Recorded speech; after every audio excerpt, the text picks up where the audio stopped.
You're getting played. That's the subject of tonight's Waters Words. On Thursday, President Biden didn't hold a press conference.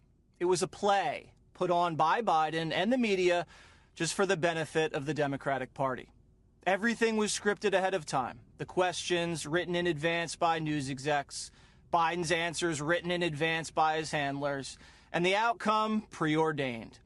It was like watching a play where the actors are so bad you can tell they're acting, where the audience is cringing as the actors struggle for their lines on stage.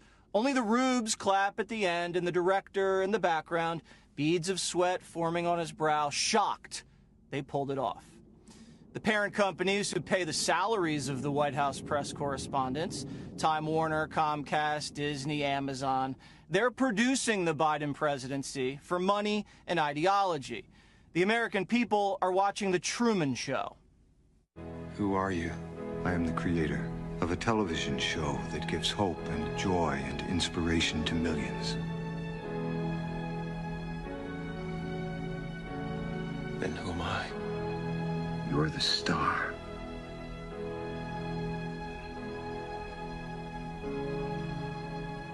Was nothing real? Joe Biden's being played by Jim Carrey, and I don't even think he realizes it's all an act. The choreography is intentional. First, we have to establish that President Biden is the good guy. Here's a taxpayer-funded NPR correspondent setting up the protagonist. You've said over and over again that immigrants shouldn't come to this country right now. This isn't the time to come. That message is not being received. Instead, the perception of you that got you elected as a moral, decent man is the reason why a lot of immigrants are coming to this country and entrusting you with unaccompanied minors. So Joe Biden is a moral, decent man who illegal immigrants trust to take care of them. That's how they frame the border crisis. But then the twist. Biden denies there's a border crisis and says he has nothing to do with it. He says it happens every year. There is a significant increase in the number of people coming to the border in the winter months of January, February, March. It happens every year. This isn't true. Biden was told to say this by his team. Last February, 36,000 border crossers under Trump. This February, 100,000 border crossers under Biden. That's a 174% increase. The media knows this, but they don't follow up. They let Biden lie. In Trump's 4 years, he only had one big surge in 2019, and he stitched together policies quickly that shut it down immediately. Look at the drop-off there. See the blue? But the Biden surge is well ahead of Trump's worst year already. That's the green. It's actually at a 20-year high. The media knows this, but no follow-up. Biden's policies and mouth are a magnet for illegals, and the entire world knows it. Does Joe Biden have a plan to stop it? No. The most revealing word the president said on Thursday was the word accommodate. What we're doing now is attempting to rebuild the system that can accommodate what is happening today, 5,000 beds in the Texas border. So we're building back up the capacity that should have been maintained and built upon. So in his own words, the president admitted he doesn't have a plan to stop illegal immigration. He has a plan to accommodate it. He's paying for illegal immigrant hotel accommodations. He's building more tent cities, buying more beds, buying plane tickets, buying bus tickets, housing them in military bases. He's absorbing illegals, not expelling them. Here's NBC News-owned Comcast, huge Biden donor, asking, Mr. President, when will you grant us permission to cover our own government? Will you commit to allowing journalists to have access to the facilities that are overcrowded moving forward? I will commit when my plan very shortly is underway. Will you commit to transparency on this issue? I will commit to transparency, and as soon as I am in a position to be able to implement what we're doing right now. Okay, just to be clear, how soon will that be, Mr. President? I don't know. NBC just ended it right there. Will King Biden, so gracious and kind, allow freedom of the press? Pretty please? When will that be? Oh, you don't know?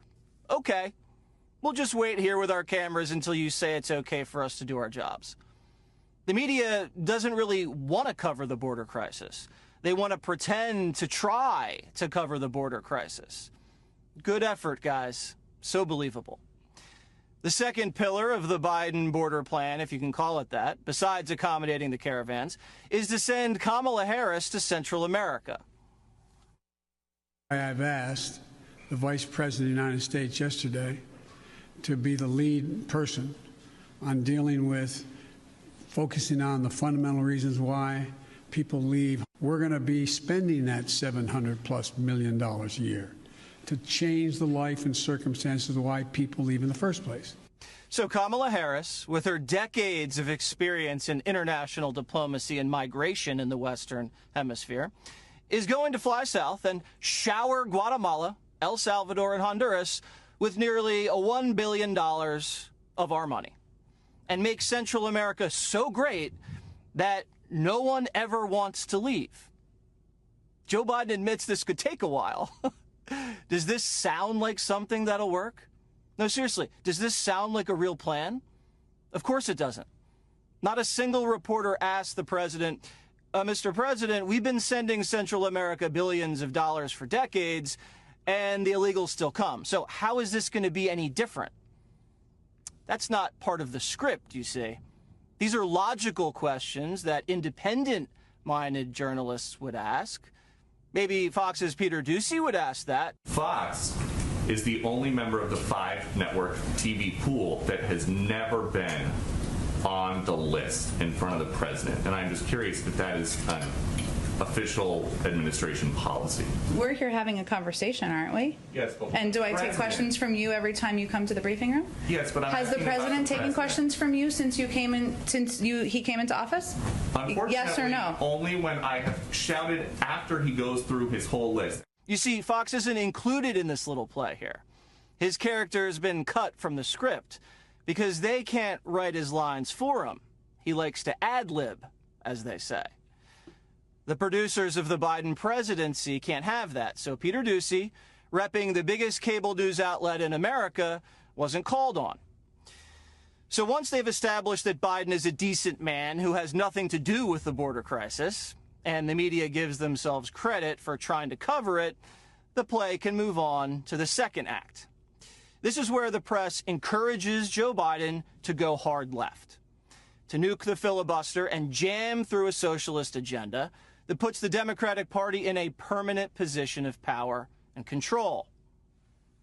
Why not back a filibuster rule that at least gets around issues including voting rights or immigration? To follow up on the filibuster, so do you believe it should take 60 votes to end a filibuster on legislation or 51? President Barack Obama said he believed the filibuster was a relic of the Jim Crow era. Do you agree? I bet more than half the country couldn't even define the filibuster. Filibuster reform doesn't even rank in the top 20 most important issues facing the American people. But for the Biden presidency and the Democratic Party, and of course the mainstream media, it's the top issue. Eliminating the critical checks and balances that protect the republic from mob rule is paramount. These reporters are activists, building phony momentum to terminate a Senate institution so they can turn the U.S. into a weak European welfare state. Biden played along and began playing footsie with the idea until he totally forgot his lines. So the best way to get something done, if it holds near and dear to you that you like to be able to, anyway, we're going to get a lot done. The President of the United States just short-circuited and then gave up mid-sentence. Luckily, there's an understudy waiting in the wings. A Harris administration together with Joe Biden as the President of the United States. At one point, Joe Biden was asked what his response was to North Korea testing short-range missiles this week. We're consulting with our allies and partners, and there will be responses if they choose to escalate. We will respond accordingly. But I'm also prepared for some form of diplomacy. What was that? This is like watching rehearsals. The President of the United States is supposed to know what to say about our posture on the North Korean peninsula. Foreign policy is supposed to be his strong suit, remember?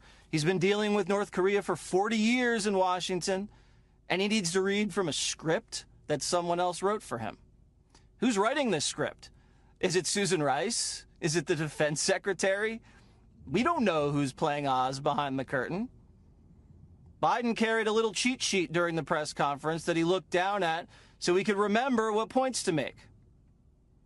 Even had a little cheat sheet with reporters to call on, with their little pictures next to their names. Every second of this press conference was staged, but we weren't supposed to see that. The third and final act was the media declaring the press conference perfection. Tremendous reviews, like a critic who's on the payroll of the play. There is a sense of humanity that he is talking about here, saying this is who we are. The decency of this presidency and the American people, he said he embraces that part of the argument. There's clearly not any negative questions to ask. COVID's going well right now for him. Perfectly choreographed liberal propaganda from beginning to end. Everyone pretending to do their jobs independently, ignoring reality, and giving themselves a standing ovation at the end. If you didn't like the performance, or you thought the acting was bad, the script was ridiculous, and maybe the tickets were too expensive, you're just a racist who doesn't have any taste. And the only way we'll be able to change the programming is to vote.